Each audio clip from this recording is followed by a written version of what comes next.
Hello बच्चों, let's read the question. The question is within a cell the site of respiration or oxidation is A में है ribosome, B में है Golgi apparatus, C में है mitochondrion and D में है एंडोप्लाज्मिक रेटिकुलम। तो आइए देखते हैं हम इसका की कंसेप्ट। तो अगर हम बात करें बच्चों इसके की कंसेप्ट की, तो इसका की कंसेप्ट हो जाएगा स्ट्रक्चर ऑफ ए सेल। तो अगर हम सेल के स्ट्रक्चर की बात करें तो ये हमें जो फिगर दिख रहा है ये किसका फिगर है? ये फिगर है एक प्लांट सेल का, प्लांट सेल।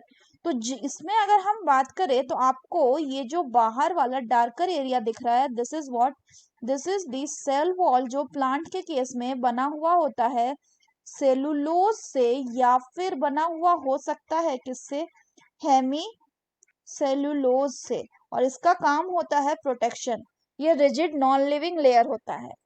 इसके बाद ये जो आपको लाइट ग्रीन वाला एरिया दिख रहा है ये क्या है? This is the cell membrane, जो कि सिलेक्टिवली परमिएबल लेयर होती है या मेम्ब्रेन होती है। इसके अलावा बात करें तो ये जो आपको दिख रहा है this is what, this is the nucleus. और न्यूक्लियस में प्रेजेंट होता है क्या? आपका जेनेटिक मटेरियल। और यहाँ पे ये जो आपको रेड कलर का स्ट्रक्चर दिख रहा है ये क्या है? इसको हम कहते हैं न्यूक्लियोलस, जहाँ पे आपका एक्टिव सिंथेसिस होता है किसका? राइबोसोमल, यानी आरआरएनए का, आरआरएनए का।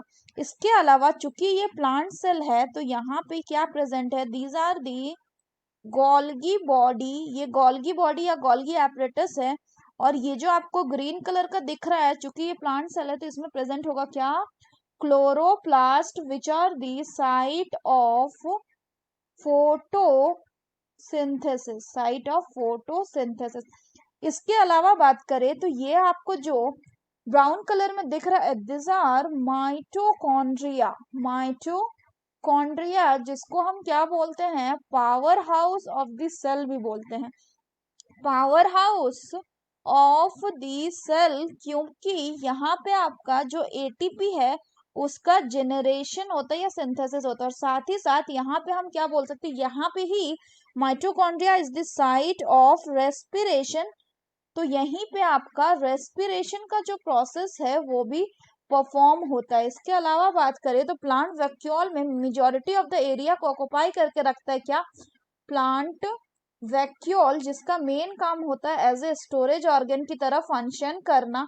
और ये स्टोर करता है वाटर को एंड एक्सक्रीटरी प्रोडक्ट को। So the correct option will be कि within a cell the site of respiration is option C, that is mitochondria. Ribosome की बात करें तो हम यहाँ पे देख पा रहे हैं कि ये जो स्ट्रक्चर्स हमें दिख रहे हैं ये dotted structure, this are what, ribosomes. और राइबोसोम्स जो होते हैं they are responsible for protein synthesis, protein synthesis. वहीं अगर हम बात करें गोल्गी एपरेटस की, ये मेनली आपका packaging and secretion of the cell के लिए रिस्पॉन्सिबल होता है। इंडोप्लाज्मिक रेटिकुलम की बात करें तो इंडोप्लाज्मिक रेटिकुलम जो होता है आपका बच्चों वो मेनली दो तरह का होता है। एक होता है रफ, जिसमें कि आपका राइबोसोम अटैच्ड होता है, दूसरा होता है आपका स्मूथ इंडोप्लाज्मिक रेटिकुलम। जो स्मूथ इंडोप्लाज्मिक रेटिकुलम है वो लिपिड सिंथेसिस में इन्वॉल्व होता है। So that's all for the question बच्चों। Hope you understood it well. Best of luck.